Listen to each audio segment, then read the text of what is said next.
teman-teman semua, pernah nggak sih dari teman-teman mengalami gejala susah tidur? Padahal udah coba berbagai cara. Atau mungkin teman-teman sudah tidur cukup lama, namun masih tetap merasa capek. Nah, jika teman-teman mengalami gejala tersebut, ada kemungkinan teman-teman mengalami insomnia. Apa itu insomnia? Insomnia merupakan suatu kondisi di mana kita mengalami gejala kesulitan tidur, terbangun terlalu cepat, terbangun di malam hari dan tidak bisa tidur kembali. Hal tersebut terjadi karena adanya gangguan dari ritme sirkadian yang merupakan jam biologis untuk mengatur kita tidur dan juga kita bangun. Faktanya, hampir 30% seseorang mengalami gejala insomnia, dan juga seseorang mengalami gejala NRS atau non-restorative sleep, di mana seseorang dalam tidurnya tidak mengalami rasa segar saat bangun. Yang kedua, ada penyebab insomnia. Apa itu penyebab insomnia? Penyebab insomnia bisa datang dari dua faktor. Ada faktor internal dan faktor eksternal. Faktor internal terdiri dari yang pertama, kecemasan dan stres berlebihan bisa memicu hiperarousal, yaitu kondisi di mana otak tetap aktif meskipun tubuh butuh istirahat. Lalu yang kedua, ada gangguan mental seperti psychiatric disorder, misalnya depresi dan gangguan kecemasan.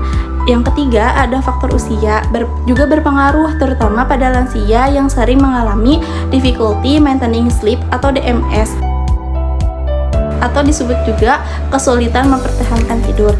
Lalu yang kedua ada faktor eksternal. Faktor eksternal terdiri dari yang pertama, terlalu sering menatap layar HP sebelum tidur bisa menghambat produksi melatonin, hormon yang mengatur tidur.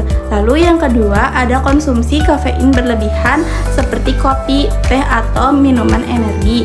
Yang ketiga, kebiasaan tidur yang tidak teratur bisa mengacaukan suprachiasmatic nucleus atau SCN di otak yang bertugas mengontrol ritme tidur.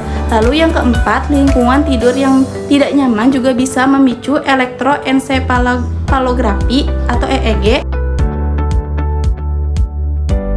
dengan gelombang beta yang tinggi yang membuat otak tetap terjaga. Apa dampak dari insomnia?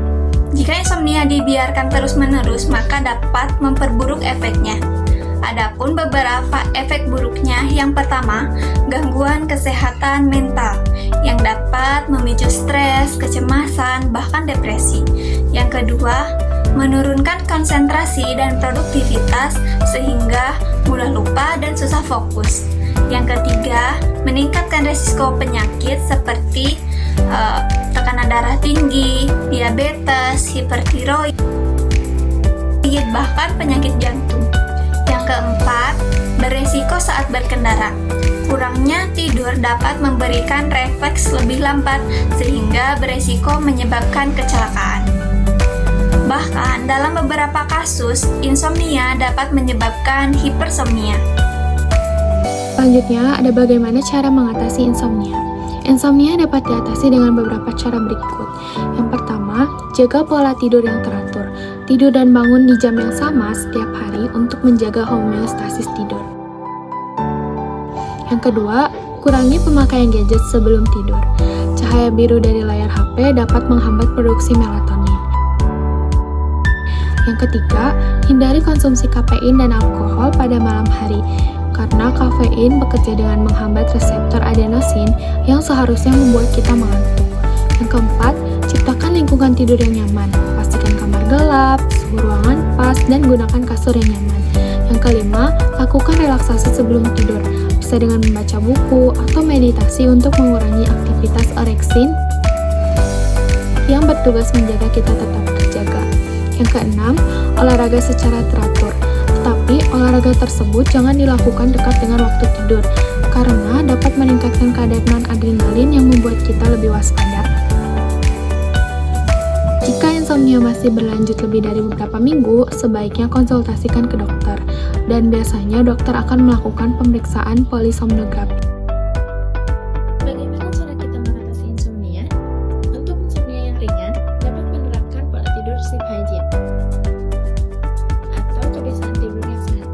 Sleep hygiene ini dapat dilakukan dengan beberapa cara. Contohnya, yang pertama, menetapkan jadwal tidur, di mana kita dapat menetapkan waktu-waktu kita tidur dan bangun yang sama pada setiap hari. Yang kedua, hindari